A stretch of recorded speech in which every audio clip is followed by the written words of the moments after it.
Welcome to Student of the Game podcast, where we help you master the fundamentals, fall in love with practice, and win at the game of life. I'm your host, Brad Noll. Welcome to the classroom. Welcome back to another episode of Student of the Game. And you know here we love to master the fundamentals, fall in love with practice, and win at the game of life. And in this 4-part series, we are talking about the Relationships Win framework. It is a framework to help you build your business relationally, to fall in love with your clients, to build relationships, to deepen relationships, and then to repeat this cycle. And you're going to create some momentum by doing this. So if you remember, just a brief recap, first base, we use a baseball analogy here. We're trying to score some runs, but first base is connect. You got to connect. You got to connect. You got to connect. And you got to do it without anything in return. You do it because you're a good human. And then from connect, you want to create conversations. Not all connections are going to create conversations, but you want to connect, then you want to build conversations. Once you get into these conversations and you spend more time listening than talking, you're going to uncover some needs from people. And these needs, you may have somebody in your life, in your database, in your sphere of influence, in your circle that you could introduce this person to. Somebody just bought a home from us. They're moving from out of state and they asked for some daycares. You never know what people are going to need from you. And so the introductions, you need to be a pro at introducing the people you care about to people that will make their life better. Once these introductions happen, occasionally somebody's going to have an introduction for you. And what do? Well, you make the sale. You make the sale and then you round the bases, and that's where we're scoring runs here. We're in business, to make sales. Now, sales are a byproduct. I want to talk about sales today. I want to talk about sales from an aspect that you may not have thought about before.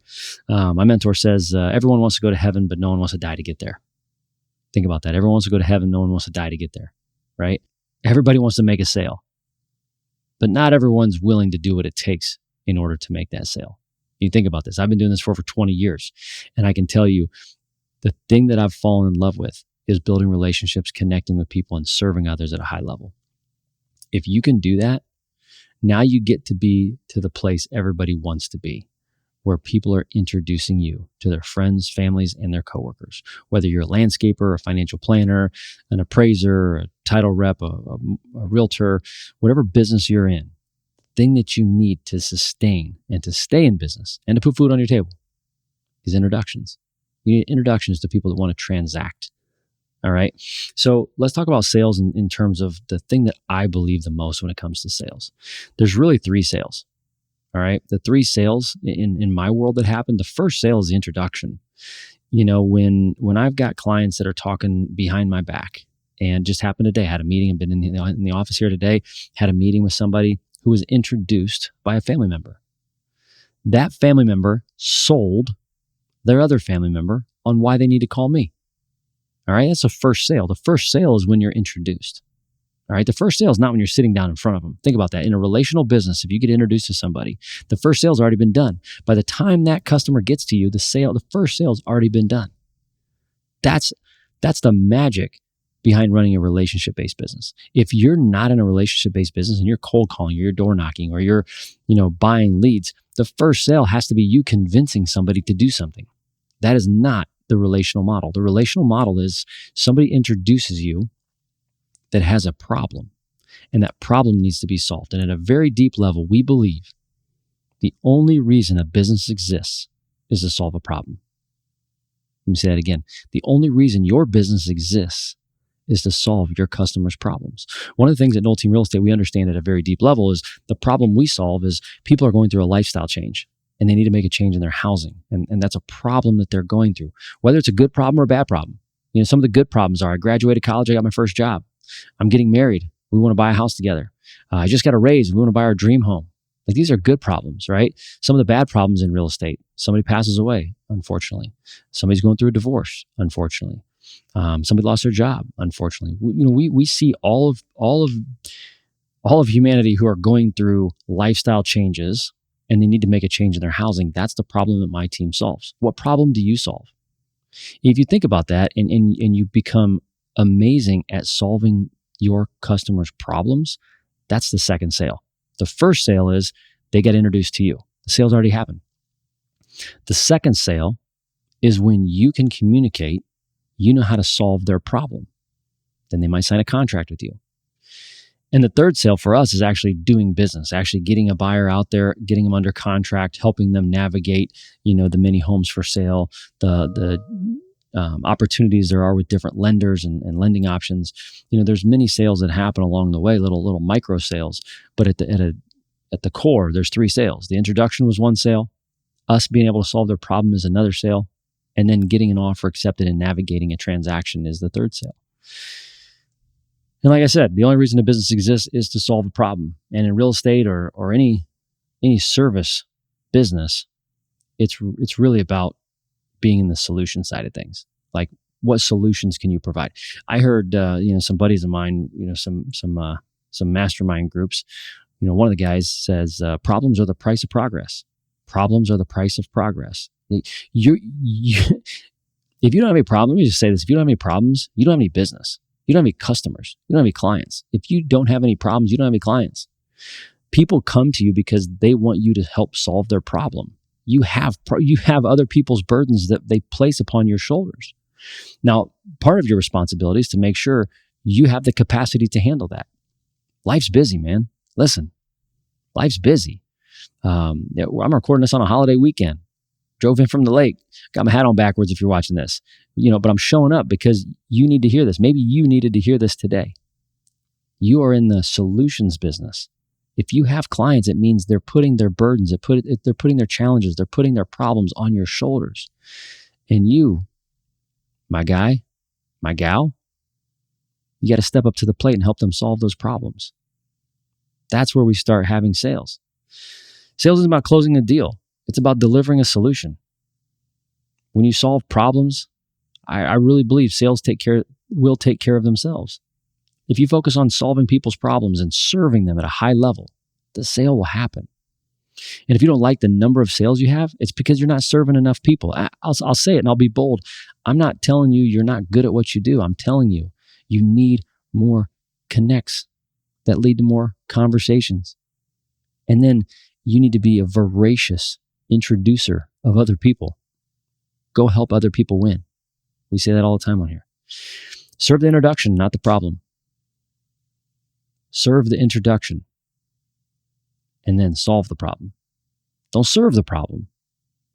Don't mix words. Don't serve the problem. Solve the problem.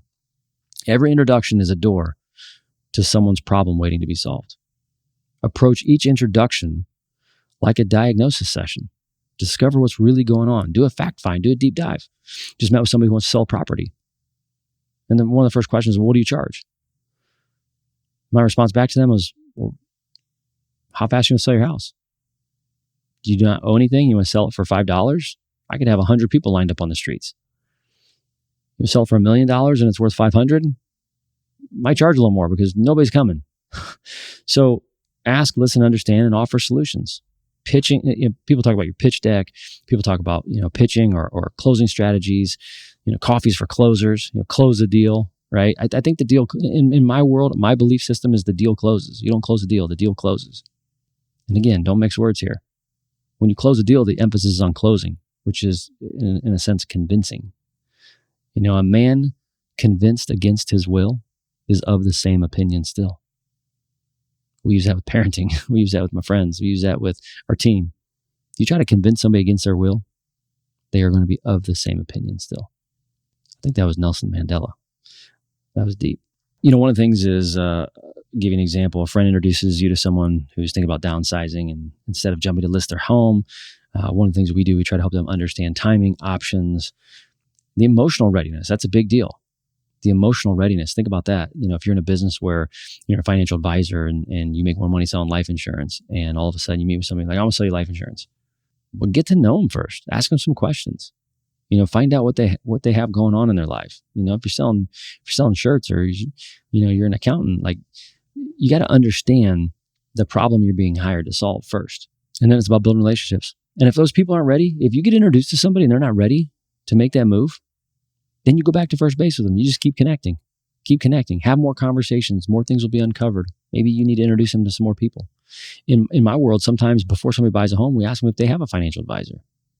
And that's uncommon, because a lot of times we know if they go to a financial advisor and the financial advisor wants them to be a little more conservative, they're not going to buy as big of a home with us.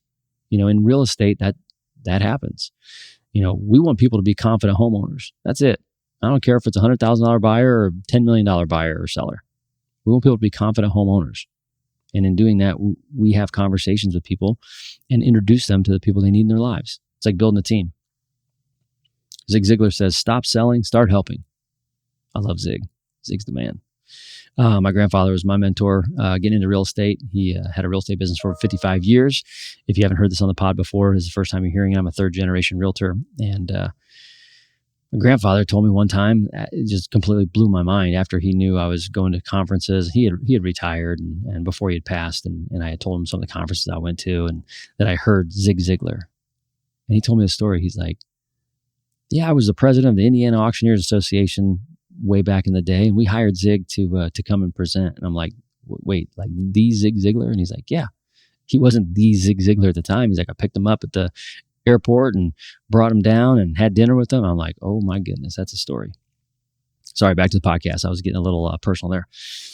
So number one, serve the introduction, solve the problem. Serve the introduction, solve the problem. Number two in sales is sales are emotional decisions about logical problems. Another way we say that is people buy emotionally and then they justify logically. People buy emotionally and then they justify logically.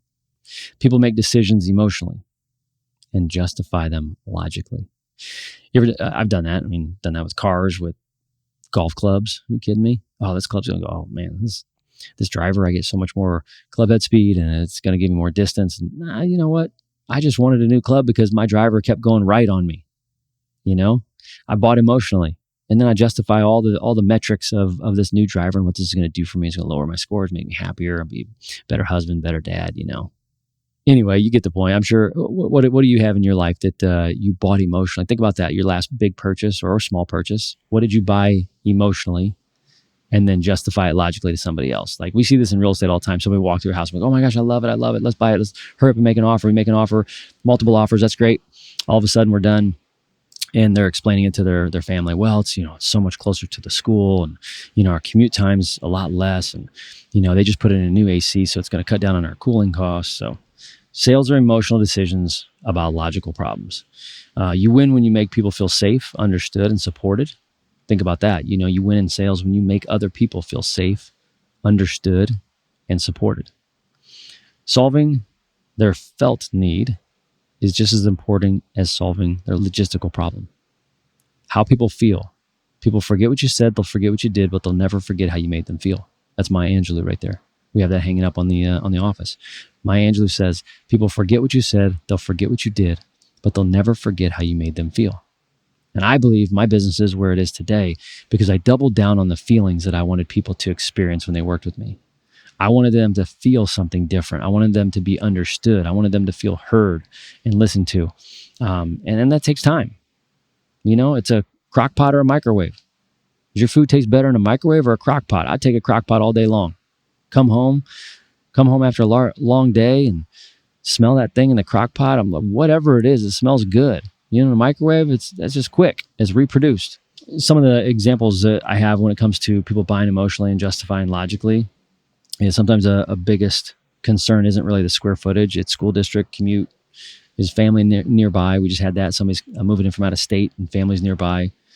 And then we solve that. We start with that. If we can solve the emotional needs that they have, everything else will fall into place.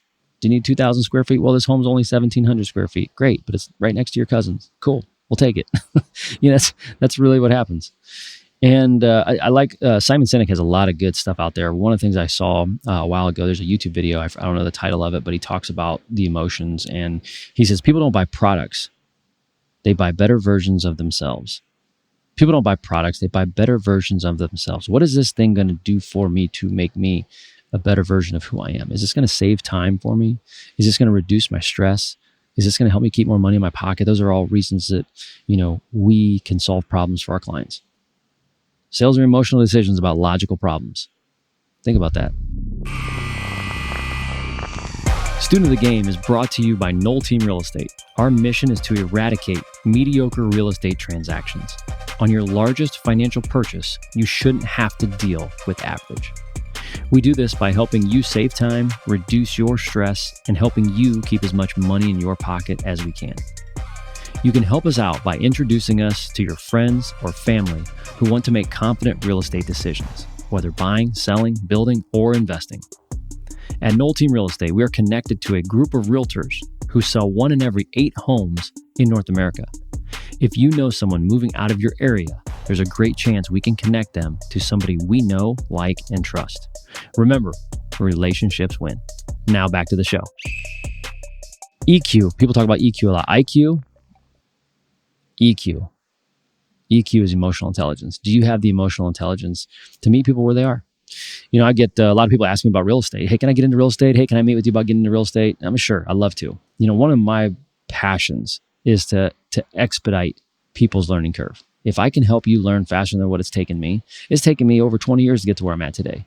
I hope I can help you do it in 5, 6, 8 years, 10 years. But when I meet with somebody for the first time about real estate, I usually ask them this important question. I said, let's do a little case study. How would you handle meeting somebody in the morning for coffee who's a business owner and you're networking and you're trying to build relationships and connect and make some introductions? And then at 10:30, you've got a listing appointment, somebody who just lost their job and they're home, and so that you need to come by and do a walkthrough. And then at noon, you have lunch with a client who just bought a home or just did business with you, and something's going wrong. And so they wanted to meet with you, pick your brain, see how they could handle it. And then in the afternoon, you're meeting a widow who just lost their spouse, and they're going to need to put their home on the market. And then at 5 o'clock, you have to deal with some inspections that are going on because that's due by the end of the day today. So you got to get some of that signed. And then in the evening at 7 o'clock, you're dealing with somebody who just got a promotion and they want to buy their dream home. And if you think about how you as a person, how we as a person need to show up in real estate, it takes a high level of emotional intelligence. And this is, I go back to capacity. You have to have capacity. You have to invest in yourself. You have to pour into yourself so that you can give back to other people. You know, the example that I just gave, and I can give 100 examples just like that, where every single person we meet, every client we meet is going through something. We're the second stress in their life. Moving is the second stress. The reason they're moving is the first stress. And so we have to be aware. It's why a lot of young realtors struggle for a little while. They understand the technology, they understand the contracts, they understand, how to be efficient. But what they don't understand yet, if they haven't been married, is how married people make decisions. If they haven't had kids, they haven't understood how kids live in a home. If they hadn't had anybody move out of the house and empty nest yet, right? And so we only can experience life at the level in which we're going through. And it takes somebody who has that emotional intelligence, somebody who has perspective to be able to see past that. You have to be able to see past whatever it is your clients are going through, right? I mean, if you're a health coach and you've got somebody who, is overweight, you've got to understand what are their habits? What's their mindset like? What problems do I need to solve for them? Maybe it's not solving the lose 100 pounds. Maybe the solving is you got to get up and drink water every single day. Very first thing in the morning, you got to drink some water. Let's get the habits right. Before we can get the outcomes right, we got to get the habits right. On our team, you got to get the connections right. I really don't know if I can help you if you don't have 500 contacts in your phone. If you have 500 contacts in your phone, I can help you build a relationship-based business, and you could take this to the moon if you want. And so as we go around the bases and we talk about sales, it starts with connecting with people in a genuine way, creating conversations. Those conversations lead to introductions. How voracious can you be? How can you introduce and improve the quality of life to your clients without wanting anything in return? But then when the introduction is made, you got to be great. You got to be great. There's got to be greatness in the moment. My friend Michael Lennington and Kristen Tabbert, they talk about greatness in the moment. We all have the ability to be great in the moment. And can you stack moments on top of one another? One great moment after one great moment after one great moment. And if you do that and people come to you to solve their problem, you have the ability to then make a sale. But I'm going to ask you to do this. Number 3, detach from the close. Attach yourself to the solution. Be in the solutions business. Don't chase sales, chase solutions. Not every introduction will lead to a sale, but every solution you provide builds credibility. It builds trust. The character and the competence that you exude will now allow you to walk into doors that other people that are focused on the sale don't have the ability to walk into. Could be in real estate. A lot of times we give people free staging advice. A lot of times we give them a free market analysis. A lot of times we show them homes without any strings attached. Now there's a buyer's agency agreement that's signed, but you know, it's a retainer fee. We're not Uber. We're not going to charge you for driving you around. And there's a lot of things that we do. Sometimes we tell people not to list their home right away. Sometimes we tell them like, hey, let's hold off on buying right now. Let's get your life figured out. Let's figure out what we're doing with your credit score, with your down payment, you know, any gift money that's there's some potential to have. I want to be somebody's go-to solution expert. I want to solve problems at a high level. We talked about the go-giver in a couple of these. I truly believe, and this is the law of compensation, is your compensation is determined by how many people you serve and how well you serve them. Let me say that again. The law of compensation. How many people you serve, it's based on how many people you serve and how well you serve them. If you're not making enough money, if you're not making enough sales, reframe your thoughts. Don't chase the sales. Chase the connections. Chase the conversations. Fall in love with that practice. Fall in love with deepening relationships. Fall in love with introducing people. One year we had a business mixer, and our theme that year was 200. This is when our business was really small, but our theme that year was 200. And people would come in and be like, well, 200, what's that for? What is 200? Our goal, and we just kept saying our goal is 200. Our goal that year, I think it was probably 10 years ago. Our goal was to give away 200 introductions. We were tracking that year how many introductions we gave. Think about that. You know, most businesses, they just track what they get. we were tracking what we were giving. And that's something that, you know, it's a shift in your mindset. When you have that shift in your mindset, and then what we talked about on a couple other episodes is a shift in your heart set, you know, the posture of your heart, when you shift it to like, how big can I give this year? Give of my time, my talents, and my treasures. Sky's the limit. We are where we are because we focus on giving. We focus on serving. And so you detach from the close. You attach to the solution. I'm in the solutions business. Sometimes solving one problem leads to a bigger sale or an unexpected opportunity. I know some of the biggest sales in my career is because I wasn't even expecting it. One of the bigger sales we had, let's call it last year, was because we donated to an organization, and we had a table at a fundraiser, and we were just there to give and support our friend who was doing some fundraising. We weren't there to get; we were there to give. And oh, by the way, there was an introduction that was made, and we ended up selling a really nice home. Didn't expect it; no strings attached. But I'm there to receive, and I'm there to be grateful and stay humble. Detach the outcome, attach to your mission. Detach yourself from outcomes, attach yourself to missions. You probably thought we were going to talk about sales today, and I was going to, teach you how to close deals, teach you how to grow your business, teach you how to convert, right? All those things. That's not sales. In a relational business approach, sales are a byproduct. Sales are a byproduct of how many people you can serve and how well you can serve them. And can you solve problems? And can you build capacity to solve more problems and greater problems every single day, month, year? Stack that. Stack the amount of problems you can solve. It takes a lot. As our business grows, it's one of my challenges right now. The thing that's weighs on my mind and it's on my shoulders is how can I help people solve more problems? My compensation is directly tied to that. And yours is too. If you don't love your compensation, go solve more problems.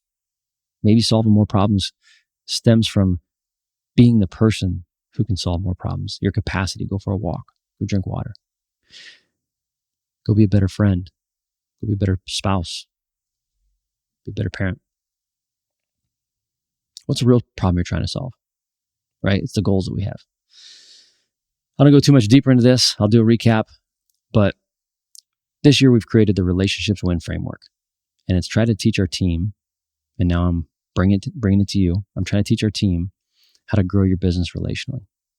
And if my team's listening to this, I hope you are. If my kids are listening to this, which I hope you are, everything you want in life is on the other side of connections. Everything you want in life is on the other side of conversations. Everything you want in life you can get by paying attention and introducing your circle to people that can help them win. And I know you're going to hit your goals. You will, if you focus on those three things: connect, conversation, and introduce others. You're going to hit your goals. You're going to hit your sales goals. You're going to hit your weight goals. You're going to hit your financial goals. You're going to hit those. I know you are. I believe in you. Everything you want is on the other side of connections. Well, I don't want to convince you. Hopefully you already believe this. That's why you're listening to this podcast. But Student of the Game is all about being observant, paying attention to all the clues that are out there. There's successful people that have gone ahead of you. Successful people have gone ahead of me. And here we are just having a conversation about how to have more sales. And the way you have more sales is you connect with more people. You have more conversations. You give more introductions. And then you repeat the process. You see, we believe that if you connect with somebody just to make a sale, that's transactional. And I got to be transparent. I thought like that for a long time. It was probably 12 to 15 years into my business where things started to shift for me. They shifted because I stopped thinking that there was this quid pro quo of I'm going to connect with this person so that I get a referral. And I realized I'm going to connect with you because I want to be a good human being. I want to connect with you because I want to be better at listening and having conversations. And I know you can do the same thing. Hopefully this episode has been helpful. Hopefully this 4-part series has been helpful. We're going to come back with some guests here in the near future. Thank you so much for spending some time with me here and putting me in your ears. If you like this has been helpful for you, go ahead and screenshot this and tag me on socials so I know I can make more of it. And if this is super helpful to you or you know somebody who can benefit from creating more sales through the Relationships Win framework, send them these episodes. Thanks for the introduction. I appreciate it. This podcast grows when you introduce me to more people. And I love sharing some content, some things that I've been working on over the years. So hope this has been helpful. Enjoy your day. Depending on when you're listening to this, enjoy your holidays. Have a fantastic season. And let's go connect with more people. And don't ever forget that in the game of life, relationships win. Thanks for listening to Student of the Game podcast. Whatever game you are playing, I'm cheering for you. See you in the next class.